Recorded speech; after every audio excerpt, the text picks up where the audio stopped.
Terima kasih Anda masih bergabung bersama kami. Pemirsa, dipicu korsleting listrik, lapak dan warung hangus dilalap api di kawasan perumahan Jakarta Garden City, Cakung, Jakarta Timur. Sementara di Bandung, Jawa Barat, gudang drum bekas terbakar diduga dipicu sambaran api rokok.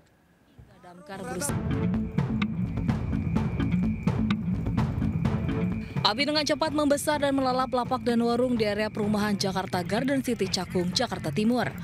Banyaknya bahan mudah terbakar membuat api dengan cepat merembet hingga damkar berusaha mencegah kebakaran tidak meluas. Diduga api berasal dari korsleting listrik di dalam warung, percikan api mengenai tabung gas yang bocor dan api membakar seluruh bangunan. Ada manggil damkar gitu, kalau bisa langsung dikoordinasikan. Kebakaran hebat juga melanda gudang drum bekas di Jalan Soekarno-Hatta, Kota Bandung. Banyaknya material drum plastik serta cairan kimia membuat api cepat membesar. Diduga api berasal dari rokok yang menyambar kaleng thinner bekas cat. Api baru bisa padam setelah 15 unit mobil damkar dikerahkan ke lokasi. Tidak ada korban jiwa dalam peristiwa ini, namun kerugian material ditaksir hingga ratusan juta rupiah. Tim Liputan iNews melaporkan. Dokter cabul yang memperkosa pasien dan keluarga pasien di Rumah Sakit Hasan Sadikin, Bandung, divonis 11 tahun penjara. Hakim menyebut Dokter Priguna Anugrah Pratama terbukti mencabuli 3 korbannya dengan cara membius korban. Pada terdakwa oleh karena itu dengan pidana penjara selama 11 tahun.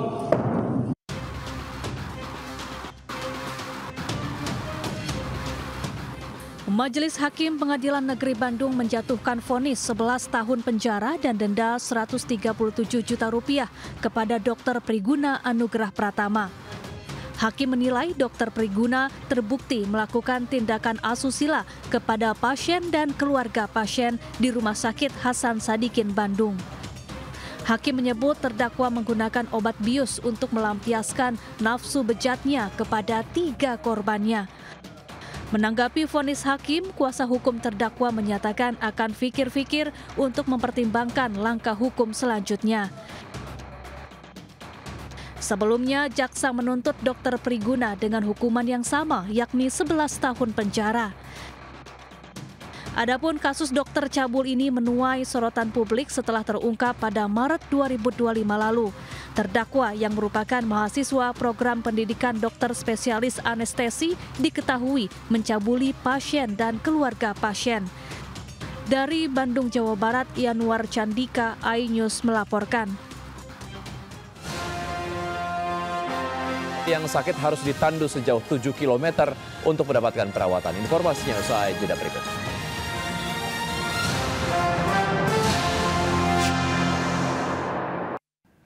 Terima kasih Anda masih bergabung sama kami. Pemirsa, kisah memilukan kembali datang dari pedalaman di Kabupaten Mamasa, Sulawesi Barat. Sepasang lansia sakit harus ditandu 7 km untuk mendapatkan perawatan karena jalan rusak parah.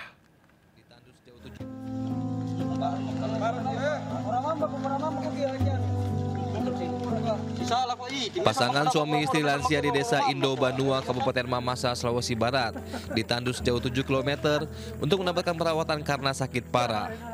Warga bergotong royong menandu pasangan lansia ini dengan menggunakan bambu melewati jalan terjal dan rusak. Secara bergantian, warga membawa pasien ke puskesmas untuk kemudian dirujuk ke rumah sakit terdekat. Menurut warga, kondisi seperti ini sudah sering terjadi. Warga kerap menandu tetangganya yang sakit untuk mendapatkan perawatan karena jalan rusak parah dan tak bisa dilalui kendaraan. Warga berharap infrastruktur jalan di kawasan ini menjadi perhatian pemerintah untuk mempermudah akses. Dari Kabupaten Mamasa, Sulawesi Barat, Frendi, iNews melaporkan. Huru-hara rumah tangga usai dilantik menjadi ASN P3K kembali terjadi. Kali ini di Kabupaten Pasaman, Sumatera Barat. Seorang pegawai berstatus ASN P3K diduga menikah siri dengan seorang pria beristri. Hasilnya perceraian pun tidak bisa dihindari. SK PNS diterima, cerai pun tiba. Begitulah yang dialami Fitriana, istri sah dari seorang pria berinisial RA di Kabupaten Pasaman, Sumatera Barat.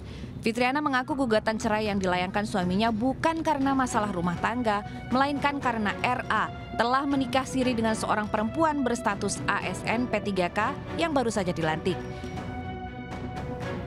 perceraian pasangan suami istri belakangan menunjukkan peningkatan dari kalangan masyarakat biasa bahkan hingga selebritas tak luput dari ketukan palu putusan pengadilan agama. Namun siapa sangka dari total 394.000 lebih kasus cerai, 73% gugatan diajukan oleh pihak perempuan atau istri. Sebut saja Sabrina Khairunisa, istri dari selebritas Deddy Corbuzier, Raisa, istri dari Hamish Daud, dan sederet selebritas perempuan lain yang dengan tegas mengambil langkah gugat cerai secara resmi. Beragam alasan yang melatar belakangi pasangan suami istri akhirnya memilih untuk berpisah.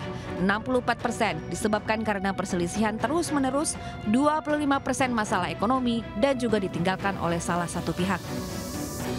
Fenomena cerai ini turut menjadi perhatian khusus pemerintah.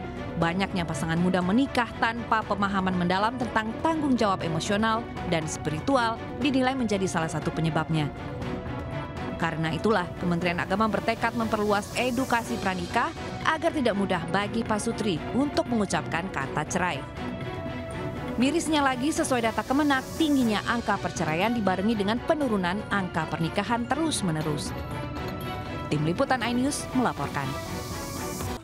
Ya, memasuki usia ke-13 tahun, Provinsi Kalimantan Utara terus mendorong akselerasi konektivitas dan ekonomi wilayah perbatasan. Salah satunya adalah pembangunan konektivitas di Kabupaten Malinau dan Nunukan yang berbatasan dengan Malaysia.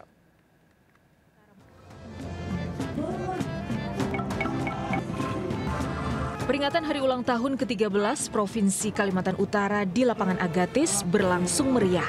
Dengan mengangkat tema kolaborasi menuju Kaltara maju, makmur, dan berkelanjutan, Gubernur Kaltara Zainal Arifin Paliwang menyampaikan arah dan fondasi pembangunan Kaltara ke depan. Salah satunya mendorong akselerasi konektivitas dan ekonomi di Kabupaten Malinau dan Kabupaten Nunukan yang langsung berbatasan dengan Malaysia. Selain konektivitas, Provinsi Kaltara juga berkomitmen terus menekan harga pangan dan menggelar pasar murah serta bansos untuk masyarakat. Dalam momen ini, Gubernur Zainal juga meluncurkan produk lokal air mineral yang bersumber dari bumi Kaltara. Insya Allah kita prioritaskan konektivitas. Saya sampaikan dalam kesempatan tadi, konektivitas antar wilayah. Semoga konektivitas antar wilayah ini segera dapat kita wujudkan sehingga sembako-sembako untuk saudara-saudara kita yang di perbatasan itu bisa drop dari Malaysia. HUT ke-13 Kaltara dimeriahkan dengan panggung hiburan untuk menghibur seluruh masyarakat Kaltara. Tim Liputan iNews melaporkan. Pemirsa, kami akhiri jumpa kita siang hari ini. Saya Wiki Adrian bersama tim yang bertugas undur diri. Tetap semangat dan sampai jumpa.